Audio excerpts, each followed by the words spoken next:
오늘 4월의 마지막 주입니다. 4월 이제 지나가면 이제 봄이 지나가고 본격적으로 이제 또 여름이라는 계절을 우리가 맞이하게 되고 또 열심히 일하게 됩니다.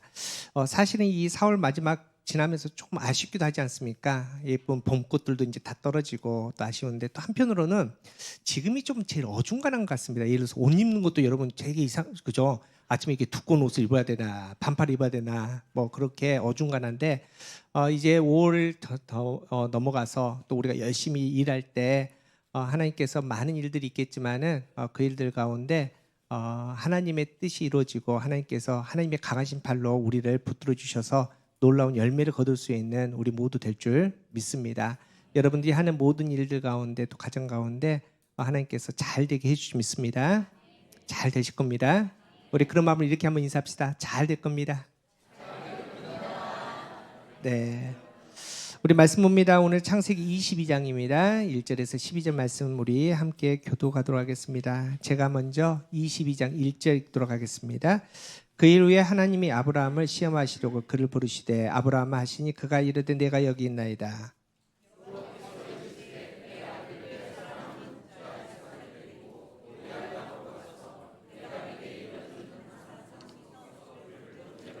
아브라함이 아침에 일찍 일어나 나귀의 안장을 지우고 두 종과 그의 아들 이삭을 데리고 번제에 쓸 나무를 쪼개 가지고 떠나 하나님이 자기에게 일러 주신 곳으로 가더니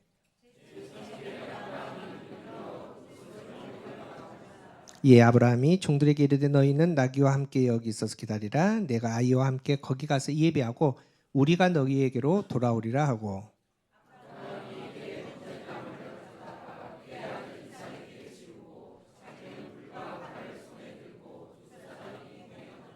이삭이 그의 아버지 아브라함에게 말하여 이르되 내 아버지 하니 그가 이르되 내 아들아 내가 여기 있노라. 이삭이 이르되 불과 나무는 있거니와 번제할 어린 양은 어디 있나이까.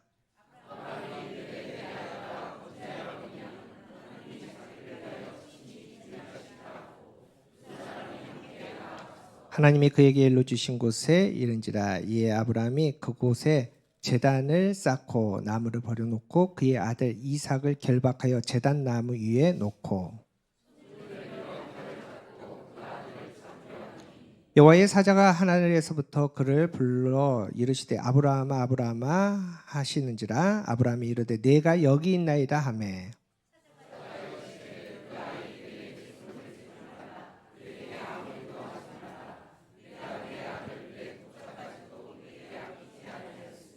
내가 하나님을 경외한 줄을 아노라. 이는 하나님의 말씀입니다.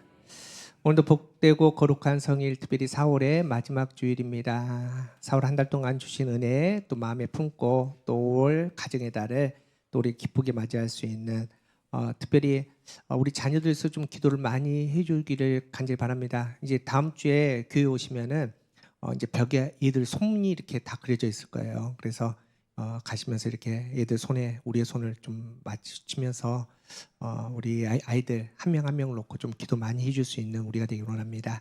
오늘 창세기 22장 말씀을 통해서 믿음 사랑하기 때문에라는 제목으로 우리 함께 말씀 나누도록 하겠습니다. 실질적으로 이제 제가 이제 항상 설교 준비할 때 원고를 5페이지를 준비를 하거든요. 그런데 저도 몰랐거든요. 오늘 새벽에 와서 교회 보니까 6페이지더라고요. 그래서 이걸 어떻게 하나라고 하는데 일단 숨을 안 쉬고 빨리 한번 해보도록 하겠습니다. 하나님이 지금부터 한 4200년 전에 한 사람을 부릅니다. 그 사람의 이름은 아브라함입니다. 유복한 가정에서 태어났습니다. 잘 살았습니다. 아주 평범하게 장가가고 그냥 부러울 거 없이 그냥 살았습니다. 근데 어느 날 하나님께서 갑자기 아브라함을 부르십니다. 창세기 12장 1절입니다. 우리 함께 읽어보겠습니다. 시작. 여호와께서 아브라함에게 이르시되 너는 너의 고향과 친척과 아비의 집을 떠나 내가 내게 보여줄 땅으로 가라. 여러분 하나님께서 갑자기 아브라함 부르시는데 왜 부르셨을까요? 부르신 이유가 있을 거 아닙니까? 물론 1차적으로는 아브라함을 구원하시기 위해서 부르신 거죠. 왜냐하면 아브라함은 지금 우상 만드는 집안에서 태어나서 거기에 살고 있습니다. 하나님을 믿기에 적합한 환경이 아닙니다. 그래서 하나님께서는 아브라함을 떼어내어 믿음의 여정을 출발하게 하십니다. 그런데 단순히 아브라함을 부르신 이유가 한 개인의 구원의 문제를 넘어선 이유가 있다는 겁니다. 그래서 하나님께서 아브라함을 부르실 때 이렇게 얘기하시거든요. 이어서 2절입니다. 시작. 내가 너로 큰 민족을 이루고 내게 복을 주어 내 이름을 창대하게 하니 너는 복이 될지라. 너가 구원을 받는 이유가 있다. 너가 복의 통로가 되는 이유가 있다. 그 이유가 내가 너를 큰 민족, 믿음의 민족이 되게 하겠다. 너를 말미암아 이 땅의 구원의 하나님의 계획을 이루겠다라고 말씀하시면서 아브라함을 부르십니다. 다시 말해서 아브라함 하면 개인의 문제가 아닙니다. 이 부르심은 아브라함의 민족의 문제고, 감을 넘어서 민족의 문제고, 열방을 향한 하나님의 구원의 계획을 선포하시겠다라고 말씀하십니다. 여러분, 그래서 찰스 스펀전 목사님이 이렇게 얘기를 합니다. 아브라함의 역사는 단지 한 개인의 전기가 아니라 모든 믿는 자들이 걸어가야 할 보편적 지도이다. 다시 말해서 우리는 전혀 상황이 다르지 않습니까? 그럼에도 불구하고 우리 모두가 하나님의 부르심을 받았다면 창세기 12장부터 아브라함이 죽는 그 믿음의 여정을 우리도 어떤 모양이든지 순서가 좀 다르지만 똑같이 그 길을 따라서 우리는 믿음의 삶을 살아가고 있다는 겁니다. 그게 바로 믿음입니다. 여러분, 우리가 이미 살펴봤지만 믿음의 시작은 어디입니까? 언제 믿음이 시작됩니까? 하나님의 부르심입니다. 여러분, 이 말은 우리가 가지고 있는 종교적인 노력, 또 율법의 준수, 그리고 도덕적인 선행 이런 걸로는 믿음이 생기지 않는다는 겁니다. 이렇게 믿음의 사람이 될 수는 없습니다. 더 적나라하게 얘기하면 여러분께서 교회를 몇십 년 다녔건, 장로가 됐건, 권사가 됐건, 집사가 됐건 그걸로 믿음의 사람이라고 말하지 않는다는 겁니다. 믿음은 철저하게 하나님의 부르심으로 말미암아 시작되고 그 여정으로 하나님 앞에 나가는 겁니다. 그래서 우리가 이미 살펴봤지만 믿음은 하나님의 선물이라고 말하지 않습니까? 여러분, 하지만 부르심으로 믿음의 사람이 되지 않습니다. 그래서 우리가 지난주에 살펴봤지만은 칼빈이 그래서 믿음의 3요소가 있다. 이게 분명히 필요하다고 얘기합니다. 믿음의 3요소 뭐죠? 암, 인정, 맡김입니다. 먼저 하나님을 알아야 된다는 겁니다. 하나님을 모르고 어떻게 하나님을 믿습니까? 여러분, 그래서 하나님께서는 창세기 12장부터 하나님께서 아브라함을 계속 만나주시는데 만나주신 게 그냥 만나는 게 아니라 하나님을 보여주십니다. 이걸 신학적으로 하나님의 자기 계시라고 말씀드리지 않습니까? 여호와의 이름으로, 또 엘 엘리온 지극히 높으신 하나님의 이름으로, 엘 샤다이 전능하신 하나님, 엘올람 영원하신 하나님, 엘로임 강하신 하나님, 그리고 오늘 여호와 이레 우리 위해서 준비하신 하나님으로 하나님은 보여주시고 하나님을 알게 하신다는 겁니다. 여러분, 그 사건들을 통과할 때마다 이제 아브라함이 확신합니다. 그래, 하나님 강하시구나, 하나님 지극히 높으시구나, 하나님 이 땅에 매여 있는 분이 아니라 영원하신 하나님이구나. 여러분, 그렇게 하나님을 인정하는 겁니다. 인정을 넘어서서 하나님을 신뢰할 때, 그때 우리는 믿음의 사람이라고 이렇게 얘기를 합니다. 여러분, 다시 말해서 이 모든 과정을 통해서 아브라함은 믿음의 사람이 되었습니다.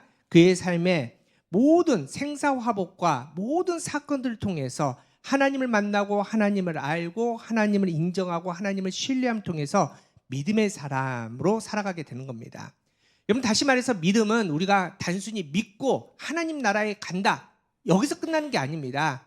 여러분, 우리가 하나님을 믿으면 하나님으로 말미암아 하나님이 내 인생에 들어오시고 내가 이제 하나님을 구주로 온전하게 인정함을 통해서 우리가 이 땅에 살아가지만은 하나님께서 나의 삶의 주인이 되어주시고, 그리고 또 한 걸음 더 나가서 이 땅에서부터 하나님 나라까지 이미 우리가 하나님의 그 십자가의 놀라운 은혜로 말미암아 영원한 기업의 상속자, 하나님 나라의 상속자가 되어서 이제 이 땅에서 우리가 살아가는데 어떤 유혹과 문제와 상황을 만나든지 간에 하나님의 말씀과 하나님의 계획과 하나님의 질서로 말미암아 자유함을 누릴 수 있는 사람이 된다는 것을 하나님께서 선포해 주시는 게 바로 믿음이라는 겁니다. 좀 어렵죠? 그게 믿음입니다. 여러분, 그런데 중요한 것은 우리가 그 믿음의 사람이 되어야 됩니다. 여러분, 오늘 말씀에 앞서 얘기했지만 그 모든 믿음의 부르심부터 시작해서 암과 인정과 신뢰를 넘어서서 오늘 창세기 22장에 하나님께서는 믿음의 결론을 정확하게 말씀을 하시는데 그 시작이 이렇습니다. 오늘 보면 1절 한번 읽어봅시다. 1절 시작. 그 일 후에 하나님이 아브라함을 시험하시려고 그를 부르시되 아브라함아 하시니 그가 이르되 내가 여기 있나이다. 여기서 그 일 후는 그 앞에 창세기 21장의 사건을 넘어서서 복수입니다. 그러니까 그러한 일들 후에 창세기 12장부터 하나님께서 만나주시고 하나님으로 말미암아 겪었던 모든 일들, 그렇게 하나님을 알고 하나님을 인식하고 또 신뢰하는 그 모든 사건들, 그래서 이제는 그의 인생의 여정의 마지막에 믿음의 사람으로 그래도 하나님 앞에 서 있는 아브라함을 하나님께서는 마지막에 시험하시려고 찾아오십니다. 그리고 이 시험을 통해서 하나님께서 아브라함이 말씀하신데, 야, 너의 믿음의 결론은 여호와 이레란다라고 말씀해 주시고 있다는 겁니다. 여러분, 오늘 읽진 않았지만은 창세기 22장 14절입니다. 우리 한번 읽어봅시다. 시작. 아브라함이 그 땅 이름을 여호와 이레라 하였으므로 오늘날까지 사람이 이르기를 여호와의 산에서 준비되리라 하더라. 이제 그 마지막 시험을 통과한 그 장소, 그곳 통해서 하나님께서는 여호와 이레를 하나님께서 보여주시고 이 여호와 이레로 말미암아 믿음의 여정의 결론을 맺게 하신다는 겁니다. 여러분, 여호와 이레의 뜻이 뭐죠? 잘 알죠? 여호와께서 준비하신다, 여호와께서 돌보신다, 여호와께서 예비하신다라는 의미입니다. 여러분, 하나님은 그런 하나님 맞습니다. 우리의 쓸 것을 미리 아십니다. 여러분, 그래서 예수님께서도 이렇게 하나님을 말씀하시거든요. 마태복음 6장 31절 32절입니다. 자, 시작. 그러므로 염려하기를 이르기를 무엇을 먹을까, 무엇을 마실까, 무엇을 입을까 하지 말라. 이는 다 이방인들이 구하는 것이라. 너희 하늘 아버지께서 이 모든 것이 너희에게 있어야 할 줄 아시느냐. 하나님께서 우리의 모든 것을 이미 다 아신다. 알고 끝나는 게 아니라 준비하신다. 그래서 우리 이제 다은이 오스트레일리아 가지 않습니까? 한 번도 가보지 않은 그 땅에 갔는데 이미 하나님께서 그 땅에 가 계십니다. 그리고 아침부터 저녁까지 먹을 것도 준비해 주시고 또 귀한 사람들을 만나게 사람들도 예비하시고 뭐 남의 집 딸이니까 아빈도 작지만 또 공부할 수 있는 교수님도 예비해 두시고 이 하나님이 여호와 이레 하나님이라는 겁니다. 이 하나님이 저와 여러분의 삶에도 동일하게 증거하시고 역사하신다는 겁니다. 여러분, 우리가 아침에 딱 눈을 뜹니다. 가장 필요한 일용할 양식이 있지 않습니까? 여러분, 이스라엘 백성들이 광야에서 농사도 안 지었는데 어떻게 먹고 삽니까? 아침에 딱 일어나서 장막을 딱 거치면 하늘처럼 뭐가 내립니까? 만나를 주십니다. 여호와 이레 하나님 아닙니까? 여러분, 우리가 그 일용할 양식을 넘어서서 하나님께서 이 땅의 기름진 복을 우리에게 예비하십니다. 더 원색적으로 말하면 부자 되십시오. 그 물질의 복도 우리가 누릴 수 있다는 겁니다. 여러분, 하나님께서 매일매일 구름기둥 불기둥으로 인도하지 않습니까? 사막에는 길이 없습니다. 하나님께서 사막에 길을 매일매일 예배하신다는 겁니다. 여러분, 당장 우리는 내일 일을 알지 못합니다. 당장 이 예배 끝난 다음 일도 우리는 모릅니다. 그런데 이 예배 후에 우리가 갈 길을 하나님께서는 뭐 하신다? 예비하신다. 어떤 하나님? 여호와 이레 하나님이라는 겁니다. 우리의 발걸음마다 함께 하신 하나님. 여러분, 이 은혜가 저와 여러분의 삶에 가득하기를 축복합니다. 매일매일 여호와 이레 하나님으로 풍족한 하나님의 아들딸이 되기를 간절히 바랍니다. 이렇게 설교가 끝나면은 얼마나 좋겠습니까? 깔끔하지 않습니까? 얼마나 또 기분도 좋지 않습니까? 그런데 과연 오늘 말씀이 그런 말씀일까? 여호와 이레 하나님이 그런 의미일까? 우리가 늘상 얘기하지 않습니까? 우리가 70년대 80년대 그렇게 외쳤던 전도 구호가 아닙니까? 예수 믿고 구원받으세요. 예수 믿고 부자 되세요. 예수 믿고 병 나으세요. 여러분, 이 예수님이 진짜 우리가 원하는, 하나님이 우리에게 진짜 주기를 원하시는 여호와 이레 하나님일까? 우리는 한번 말씀 가운데 생각해 보셔야 됩니다. 여러분, 오늘 아까 말씀드렸지만은 오늘 6페이지로 좀 분량이 많은데 오늘은 결론이 없습니다. 이제 결론은 다음 주에 할 겁니다. 오늘은 그냥 질문만 던질 건데 왜 그러냐? 여러분, 그냥 제가 여러분한테 여호와 이레 하나님이 이렇게 하나님 이런 하나님이다 말씀하고 넘어가면 여러분 이게 몇 주 가겠습니까? 그런데 제가 원하는 거는 앞서 얘기했지만 이게 믿음의 결론입니다. 여러분, 이게 굉장히 중요합니다. 여러분, 앞에 과정도 중요하지만 여러분 마지막 그 마침표가 중요한 거 아닙니까? 얼마나 중요하면은 아브라함의 인생의 여정에서 마지막에 하나님께서 불러주시고 만나주신 이름이 여호와 이레인데 여러분, 이 의미를 정확하게 깨달아야지 우리가 믿음의 사람으로 살아난다는 거예요. 여러분, 우리가 교회를 개척하고 지금까지 지내왔지만은 우리가 교회가 진짜 하나님의 교회 되기 위해서는 여호와 이레 하나님 우리가 정확하게 만나야 된다는 겁니다. 그래서 여러분, 오늘 제가 여러분에게 질문만 던집니다. 그리고 한 주 동안 계속 그 질문을 하십시오. 아침에 딱 눈을 뜨자마자 여호와 하나님 무슨 하나님이십니까? 하루 종일 그 질문을 살아보십시오. 그리고 살고 저녁에 잠잘 때 내가 이렇게 살았는데 오늘 이런 일들이 있는데 이 일들 가운데 여호와 일의 하나님은 어떤 하나님이십니까? 계속 질문하십시오. 그리고 공부하신 말씀도 봐보시고 뭐 이상한데 유튜브 이상한 거 보지 마시고 좀 좋은 목사님의 한번 그 설교도 한번 들어보시고 한번 해보십시오. 여러분 한번 말씀 한번 정리 한번 해볼까요? 앞서 얘기했지만 오늘 말씀이 이제 하나님께서 믿음의 여정의 결론을 말하기 위해서 그 일 후에라고 딱 선포하면서 시작합니다. 다시 말해서 이제 지금까지 아브라함이 믿음의 여정을 잘 살았습니다. 물론 많은 일들이 있었지 않습니까? 넘어지기도 하고 실패하고도 했지만 어쨌든 간에 믿음의 여정에 거의 끝자락에 와서 하나님께서 이제 마치 이제 이런 거 아닙니까? 우리가 학기 넘어갈 때 졸업시험 보지 않습니까? 야, 이제 네 인생의 졸업시험 한번 보자라고 이제 부르십니다. 졸업시험의 내용이 뭡니까? 아브라함이 누구를 바칩니까? 아들 이삭을 바치라는 이 문제입니다. 자, 졸업시험의 장소는 어디입니까? 모리아입니다. 모리아. 자, 이걸 기억하십시오. 오늘 본문이 목사님들이 되게 설교하기 좋아하는 본문입니다. 저도 이제 어제 이렇게 말씀 보다가 이제 그 컴퓨터 이렇게 쭉 봤더니 오늘 본문으로만 한 10번이 넘게 설교를 했더라고요. 여러분 오늘 본문에서 저도 이제 쭉 지금까지 했던 설교들을 쭉 다시 한번 읽어봤거든요. 그랬더니 가장 핵심은 그리고 제가 다른 목사님들의 설교도 쭉 많이 들었는데 많은 설교의 내용이 두 가지입니다. 첫 번째는 사랑의 문제입니다. 왜 하나님께서 시험하셨을까라고 했을 때 사실은 아브라함은 믿음이 좋은 사람입니다. 그리고 하나님을 너무 사랑했습니다. 아니 정확하게 하나님만 사랑했던 사람입니다. 그래서 여러분 말씀 보면은 하나님께서 야 아브라함아 너 땅 줄게 라고 해도 아브라함이 반응을 하지 않습니다. 돈 줄게 해도 쳐다도 보지 않습니다. 그리고 어디 가냐? 헤브론으로 갑니다. 뭐 하려고? 예배하려고.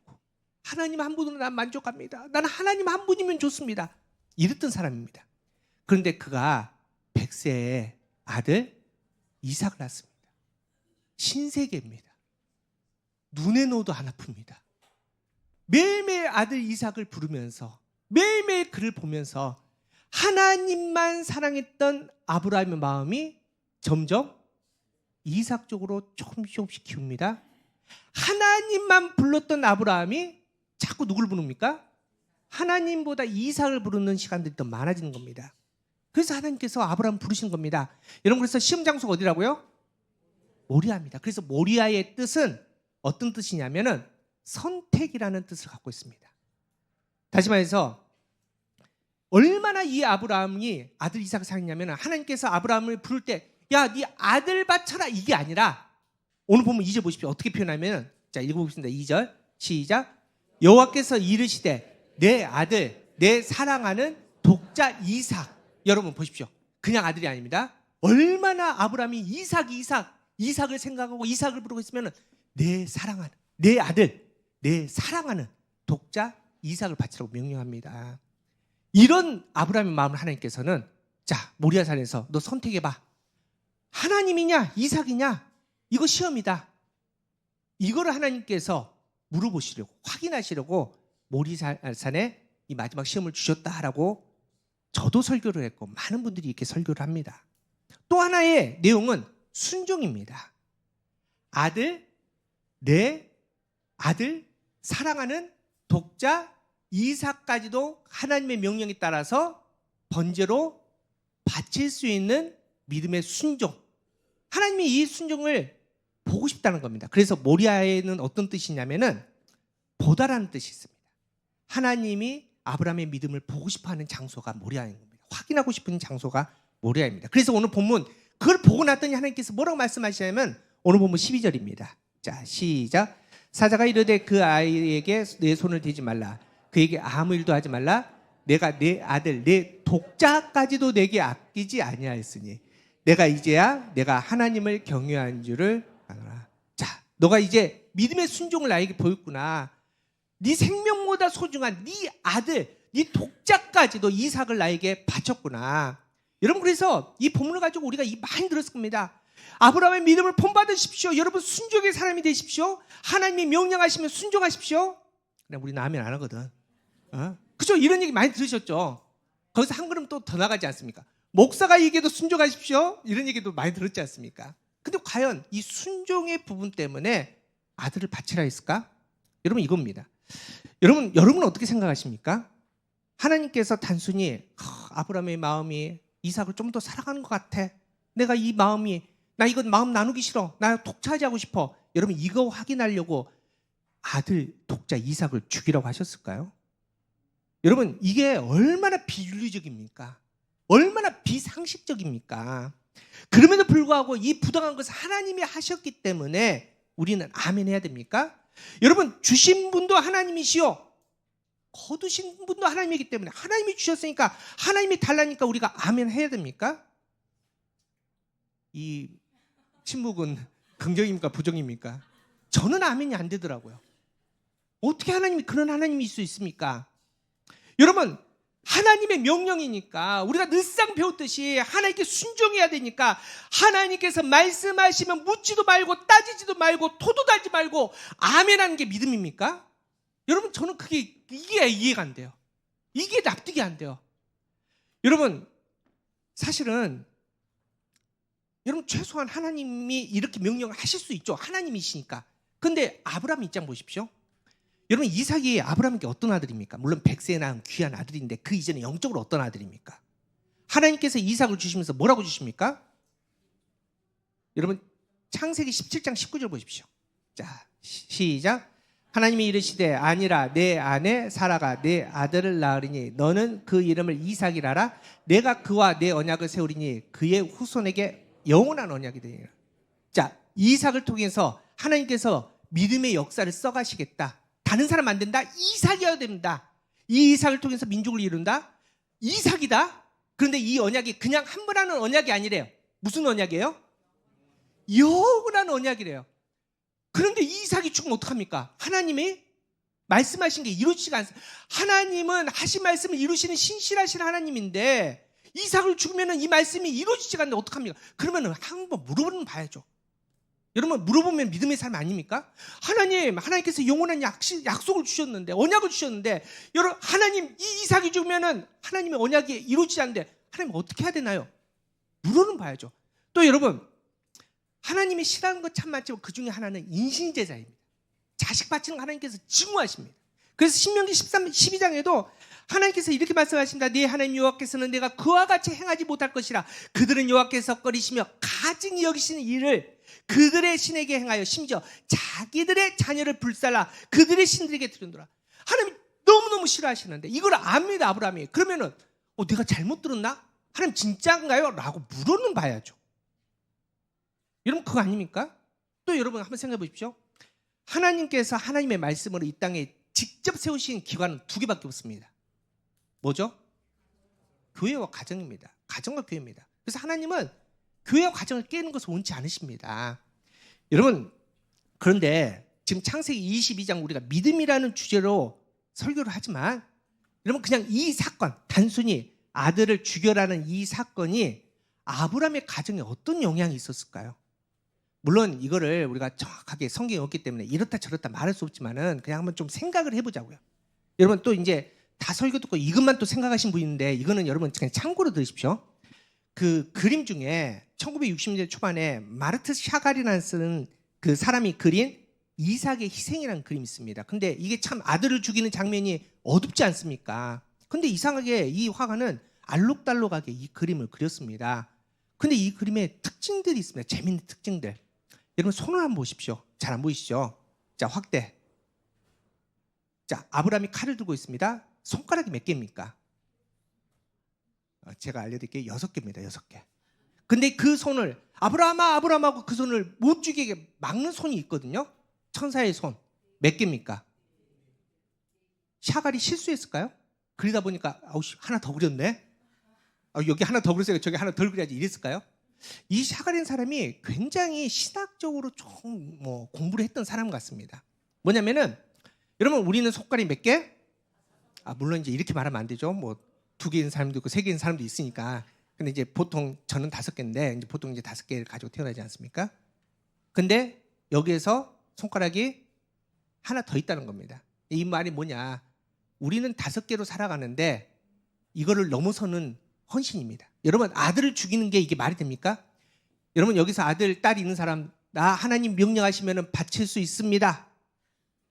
그죠? 오늘 보시면 우리 장로님 남의 딸 유학 가도 우시는데 내 딸을 어떻게 바칩니까?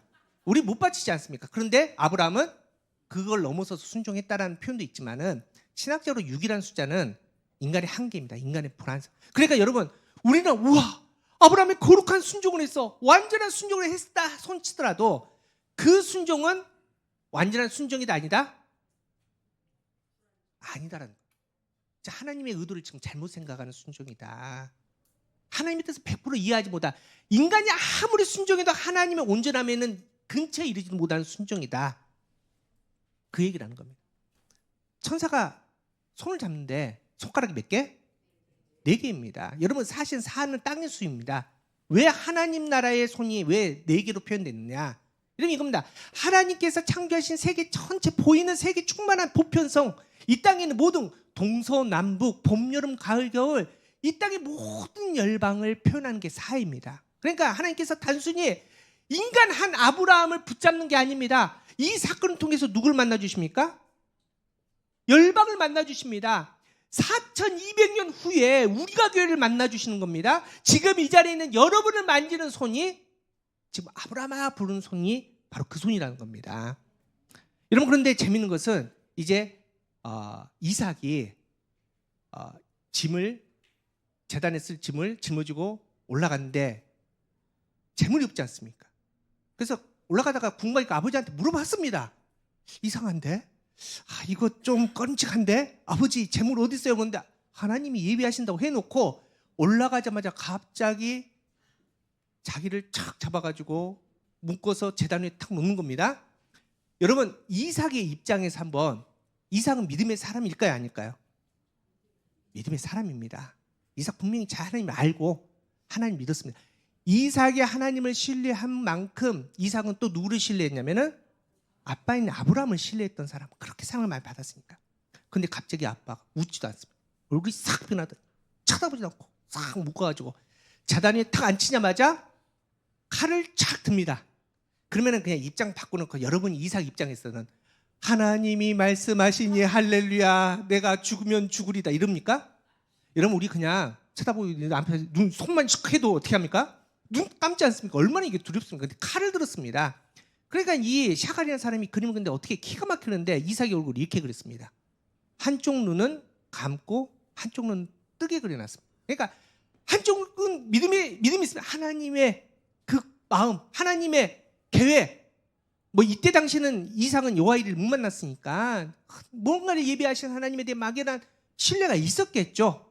그런데 그것만 있습니까? 한쪽 눈은 감지 않았습니까? 여러분, 죽음에 대한 두려움이 얼마나 큽니까? 그래서 제가 예전에 얘기했지 않습니까? 나사로가 죽었다가 살아납니다. 얼마나 기쁩니까? 잔치가 벌어졌는데 딱 한 사람만 웃지 않았답니다. 누굽니까? 죽었던 사람, 죽었다가 다시 사는 나사로만 웃지 않았답니다. 여러분, 죽었다 살았는데 얼마나 기쁜데 왜 안 웃습니까? 나사로가 이제 헝겊에 해서 강시처럼 꼴록꼴록 해가지고 이제 예수님한테 나와서 물어봤답니다. 예수님, 근데 나 또 죽어요? 그랬더니 예수님께서 뭐라 하시냐면, 너 당연히 죽지. 너 부활한 거 아니야. 너 잠시 살아난 거야. 그런데 이 나사로가 그 처음 죽었던 그게 너무나 괴로우니까 다시 살아난 그거보다는 다시 죽어야 되는 그 두려움과 괴로움 때문에 웃지를 않은, 이건 성경에 안 나온 겁니다. 기록에 나와 있는 건데 그랬다는 거 아닙니까? 여러분, 근데 지금 죽어야 됩니다. 여러분, 이게 할렐루야입니까? 아멘 되겠습니까? 여러분, 그것도 누가 죽입니까? 내가 가서 죽으면, 예를 들어서 우리 가게에 목사가 가서 죽이면은 뭐 100번 양보해도 그럴 수는 치더라도 내가 그렇게 믿었던 아빠가, 내가 그렇게 사랑했던 아빠가 칼을 들고 날 죽이려는데 여러분, 그 상처가 안 있겠습니까? 그래서 여러분, 많은 신학자들과 심리학자들이 그 이후에 실은 이삭이 좀 이렇게 성격이 좀 그런 부분이 있거든요. 왜 그럴까라는 연구를 해보니 이 창세기 22장 이 사건 때문에 이 트라우마, 뭐 거룩하게 하면 영적 분기점, 이것 때문에 이삭의 성격이라든지 또 이삭의 뭐 여러 가지 신앙관이라든지 여기서 왜곡도 되고 또 그랬을 거다라는 얘기를 합니다. 그러니까 이 사건은 이삭에게는 아빠가 죽인다는 이 사건이 큰 마음. 여러분, 또 그런데 사라 보십시오. 사라는 어떨까요? 사라가 굉장히 강합니다. 그러죠? 그러니까 아브라함이 남편이 2번이나 자기를 버려도 여러분 다시 그 남자하고 살지 않습니까? 대단한 여자입니다. 그래서 아니까 사라한테 말도 못합니다.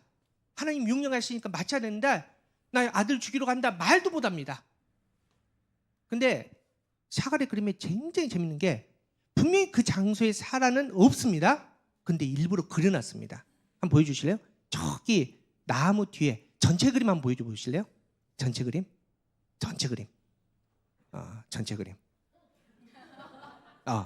저기 나무 뒤에 여인이 하나 보이죠? 이렇게 그려놨어요. 일부러 그려놓은 것 같아요. 여러분 그래서 이게 참 재밌는 건데 제가 오늘 성경에 없는 얘기를 너무 많이 한 것도 좀 죄송한데 보통 유대인 랍비들은 이때 당시에 이삭의 나이를 17살 정도라고 얘기를 합니다. 저도 그렇게 많이 설교를 했거든요. 왜 이유가 있습니다. 이삭이 제단에 쌓을 나무를 짊어지고 모리아산에 올라갑니다. 여러분 근데 이 짐은 제단을 쌓아야 되니까 나무 한두 개가 아닙니다. 꽤나 많은 나무의 양을 짊어지고 산을 올라가야 되니까 성경에 아이라고 하는데 아이는 짊어질 수 없습니다. 그러니까 그거를 짊어지고 있을 수 있는 나이 한 17살, 18살 요 정도 되지 않겠나라고 이제 추측을 하는 거죠. 그런데 또 한편에 다른 학자들, 다른 랍비들은 이때 이삭의 나이가 37살이다라고 얘기하는 학자들 많습니다. 이유가 있습니다. 창세기 22장 다음에 어떤 사건이 있나요? 창세기 23장에 사라의 죽음이 있습니다. 근데 그 나이를 적어놨거든요. 127세다. 여러분 앞서 이제 사가리 그림처럼 조용히 사라가 따라갔을 수도 있겠죠. 그 모르니까. 근데 뭐 그럴 일은 없을 것 같고 어쨌든 집에서 이제 기다리는데 갑자기 남편과 아들이 없는 겁니다. 근데 며칠 만에 돌아왔습니다. 돌아왔는데 아들 표정이 안 좋습니다. 야 아들 왜 그래? 아빠가 죽이려고 그랬어. 근데 사라가 여기서 충격을 받고 몸져 누웠다가 죽었다. 성경에 없습니다. 자꾸 저를 너무 초롱초롱 입어서 제가 부담되는데 랍비들이 그렇게 이야기한다는 거죠. 그래서 사라가 127세에 죽었고 그때 이삭의 나이가 37살이다. 그러니까 이 사건 때문에 사라가 결국은 몸져 누워 죽었을 거다라고 얘기하는 학자들이 많습니다. 여러분 어쨌든 간에 지금 이 사건 때문에 아브라함의 가정이 깨졌다가 아닙니다. 이 사건은 믿음의 과정이고 믿음의 결론이지만 이 아브라함의 한 가정에는 엄청난 사건이 되었다는 겁니다. 그러면 하나님께서 솔직히 무리수 아닙니까? 이 무리수를 도가면서까지도 야 여호와 이레 하나님이 너의 인생에 믿음의 결론이라 말해야 될 이유가 있어야 될 거 아닙니까? 여러분 한 가지 더 한번 생각해 볼까요? 창세기 22장 시작하면서 아브라함의 상황을 한번 보십시오. 나이가 벌써 이제 그때 되면 120세를 넘어섰죠. 장수했지 않습니까? 여러분 우리 어르신들 장수하는 게 좋습니까? 좋죠. 근데 그냥 장수하면 안 좋잖아요. 어떻게 장수해야 됩니까? 9988 아닙니까? 99세까지 88해야 될 거 아닙니까? 근데 아브라함이 120세가 넘었는데 지금 모리아산을 올라갑니다. 등산할 나이 정도 건강이 됐다는 겁니다. 여러분 그 정도로 강건합니다. 얼마나 좋습니까? 그리고 아브라함이 평생 꿈이 있습니다. 뭐였습니까? 평생 이거 이루기 위해 살았습니다. 아들. 근데 이미 하나님께서 100세의 아들을 주셨습니다. 그 아들이 건강하게 잘 자랐습니다. 꿈을 이룬 사람입니다. 여러분 그리고 사실은 우리가 이제 그 스트레스 지수 보면은 배우자의 사망이 굉장히 큰 스트레스거든요. 근데 그 당시에 사라는 앞서 얘기했지만은 여러분 아브라함이 못 이깁니다. 우리 그거 있지 않습니까? 이제 나이가 들어가면은 여성들은 남성 호르몬 나오고 남자들은 여성 호르몬 나와서 남자들은 드라마 보다가 맨날 질질 짜고 있고 절대 못 이깁니다. 남자가 여자 못 이깁니다. 여러분 다시 말해서 지금 그때 왜 아브라함이 새벽에 말도 못하고 조용히 빠져나왔냐? 못 이길 정도로 사라는 건강했다는 겁니다. 강건했다는 겁니다. 여러분 또 돈 한번 생각해 보십시오. 아브라함 너무 부자입니다. 다 써도 못 쓸 정도로 부자가 하나님께 되게 하셨습니다. 그러면 문제가 하나님께 안전 아닙니까? 왜냐하면 그 땅에서 안전하게 살아야 되니까. 근데 창세기 21장이 어떤 사건이냐면은 아비멜렉과 그랄 그 땅에 군대 장관이 와가지고 화친을 맺습니다. 서로 건들지 말고 지켜줍시다. 그러니까 안전도 회복되었습니다. 여러분, 다시 말해서 아브라함이 부족한 게 뭘까요? 여러분, 지금 하나님께서 아브라함의 인생의 여정에서 여호와 이레 뜻이 뭐라고요? 너를 위해서 뭔가 준비하시겠대요. 예비하시겠대요. 여러분, 그래서 이레가 보다, 바라보다, 조사하다, 만나다, 준비하다는 뜻인데, 여러분은 이게 성경에서 우리가 이 본문의 스토리에서 이 준비하다는 것은 이삭 대신 드릴 재물을 준비한다, 이런 의미가 있지만, 여러분, 그걸 좀 넘어서서 아브라함의 인생에서 창세기 22장 들어가면서 아브라함의 인생에서 여호와 이레를 만날 이유가 하나도 없는 겁니다. 더 적나라하게 필요하면 여호와 이레가 필요합니까? 필요 없습니다. 이미 다 준비됐습니다. 완벽합니다. 더할 나위 없이 좋은 거 아닙니까? 그런데 하나님께서 갑자기 아브라함의 삶을 흔드시고 아들을 바치라 하시고, 그리고 하시는 말씀이, 야, 나 너의 여호와 이레 하나님이래? 내가 너를 위해서 준비한대? 너를 위해서 예배할 거래. 여러분, 얼마나 이상한 내용입니까? 우리 상성들 여러분, 앞서 얘기했지만은 지금 시간도 많이 갔고 답을 오늘 전하지 않아요. 여러분, 생각 잘 하십시오. 그럼 이 하나님은 어떤 하나님입니까? 여러분, 우리가 알고 있는 거 아닙니까? 우리는 필요하죠. 저와 여러분 필요하죠. 여호와 이레 하나님이 너무나 간절하게 필요한 거 아닙니까? 여호와 이레 하나님, 나 돈도 없어요. 나 건강도 없어요. 나 관계도 깨졌어요. 나 갈 바를 알지 못하겠어요. 여호와 이레 하나님, 날 위해서 예비하시고 준비해 주시고, 하지만 오늘 말씀 보니까 그게 아니라는 겁니다. 하나님께서 말씀하신 여호와 이레 하나님은 우리가 이 땅에서 좀 더 많이 벌고 좀 더 건강하고 좀 더 높아지고 이런 문제가 아니라고 말씀하시는데, 하나님, 그러면은 하나님의 믿음의 여정의 결론이라고 말씀하시는 그 여호와 이레는 어떤 의미입니까? 우리가 예수 믿고 하나님 나라 간다라고 이미 하나님 나라의 티켓을 가졌다고 자랑하는데, 이 땅에서 하나님의 아들, 딸로 하나님의 뜻을 이루는 거룩한 하나님의 자녀가 되기 위해서는 분명히 여호와 이레 하나님을 만나야 된다는데, 하나님께서 4년 전에 우리가 교회를 세우시고 이 교회가 정말 하나님의 교회가 되기 위해서는 꼭 만나야 할 하나님이 여호와 이레 하나님이라고 말씀하시는데, 여러분, 그 답을 우리는 만나야 될 거 아닙니까? 알아야 될 거 아닙니까? 여러분, 이번 한 주간 여러분 이 문제를 가지고 고민하십시오. 여러분, 몸부림치십시오.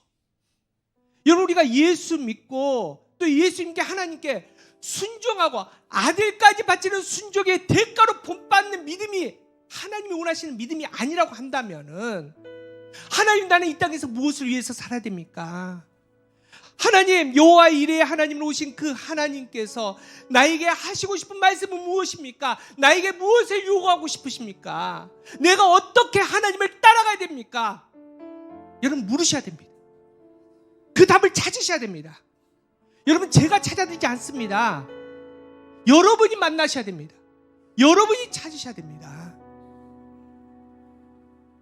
우리 상성들 여러분, 이렇게 또 설교 마치고 하면은 아무 생각 없이 다음 주에 오실 것 같아서 힌트 하나만 드리겠습니다. 이 여호와 이레 하나님의 의미를 우리가 발견하기 위해서 가장 시작하는 그 힌트 첫 자리는 뭐냐면은, 여러분, 사랑입니다. 사랑. 여기 이제 맞벌이 하신 분들도 있지 않습니까? 근데 우리 뭐 여자 집사님, 권사님들 맞벌이하고 세상에서 얼마나 힘듭니까? 또 집에 오면은 집안이 깨끗합니까? 할 일 없다. 그러면 저녁에 또 10시, 11시까지 그 일 다 하고 겨우 피곤하고 잠깐 눈 붙였는데 날이 밝습니다. 그럼에도 불구하고 새벽에 일어나서 뭐합니까? 밥해야 되지 않습니까? 우리가 오늘 말씀은 일에 준비하고 예비해야 됩니다. 누구 먹이려고? 내 아들, 내 딸 먹이려고. 여러분, 그 피곤한 몸을 이끌고 왜 그걸 합니까?